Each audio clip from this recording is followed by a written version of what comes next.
আসসালামু আলাইকুম প্রিয় দর্শকবৃন্দ, আপনারা আজকের লাইভটি যেখান থেকে দেখছেন সবাই লাইভটি শেয়ার করে দিবেন।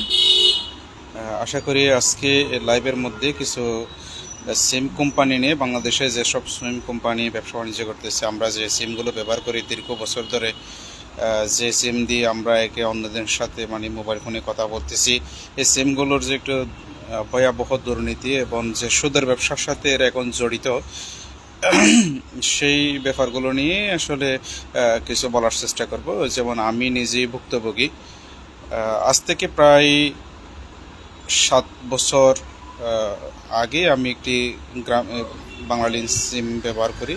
এ পর্যন্ত এই সিমটি আমার কাছে আছে এবং আমি ব্যবহার করে যাচ্ছি।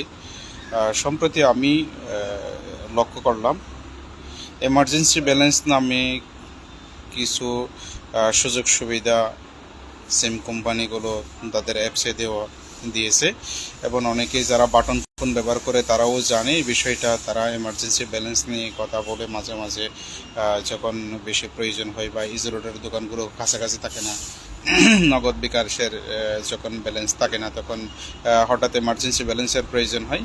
এই যে আমরা এমার্জেন্সি ব্যালেন্স যেভাবে নিই বা যেভাবে আমরা এমার্জেন্সি ব্যালেন্সগুলো ব্যবহার করি, সেটা আমি এর আগে কখনোই ব্যবহার করিনি এমার্জেন্সি ব্যালেন্স। তবে আমার হাতে আমার পার্শ্ববর্তী অনেক মানুষ এমার্জেন্সি ব্যালেন্স ব্যবহার করে, অনেকে ভুক্তভোগী। আমিও নিজে ভুক্তভোগী। আমি গত 3 দিন আগেই বাসা থেকে সকালে বের হয়ে আমার ফোনটা চেক করে দেখলাম টাকা নাই। হঠাৎ আমাকে একজনের কাছে কলও দিতে হচ্ছে। এই মুহূর্তে আমার কোথাও আসলে টাকা নেই। হঠাৎ সিমে আমি চিন্তা করলাম এমার্জেন্সি ব্যালেন্স নিতে পারি কিনা দেখি। সে লক্ষ্যে আমি আমার যে সিম বাঙালির, সেই সিম থেকে আমি 50 টাকা এমার্জেন্সি ব্যালেন্স দেখাইছে। আমি 50 টাকাই এমার্জেন্সি ব্যালেন্স ব্যবহার করার জন্য নিলাম। সাথে সাথে আমার কাছে 3 টাকা কেটে গেল এবং আমাকে 47 টাকাই দেওয়া হয়েছে। আমি 47 টাকা দিয়েই ব্যবহার করেছি, যেহেতু আমি নিয়েছিলাম 50 টাকায়, কিন্তু আমার ব্যালেন্স দেখতেছে আমি 47 টাকা হয়ে গেছে।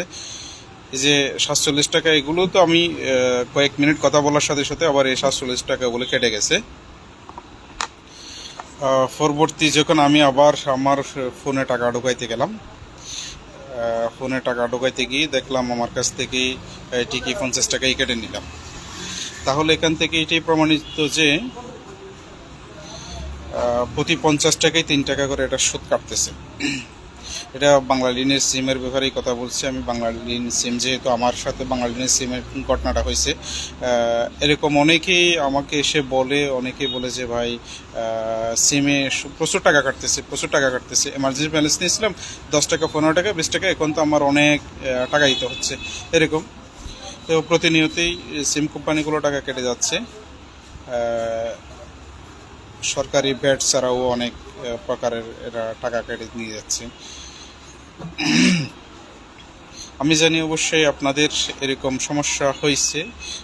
যার যার এই ধরনের সমস্যায় পেশ করছেন আপনারা, তারা আসলে এটি শেয়ার করে দেন, লাইভটি শেয়ার করে দেন এবং কে কখন কত টাকার মধ্যে সমস্যায় পড়েছেন কমেন্ট বক্সে জানিয়ে দেন। আজকে এই পর্যন্ত। ভালো থাকবেন, সুস্থ থাকবেন। পরবর্তী একটু ভিডিও নিয়ে আসার চেষ্টা করবো আপনাদের। ধন্যবাদ। আসসালামু আলাইকুম।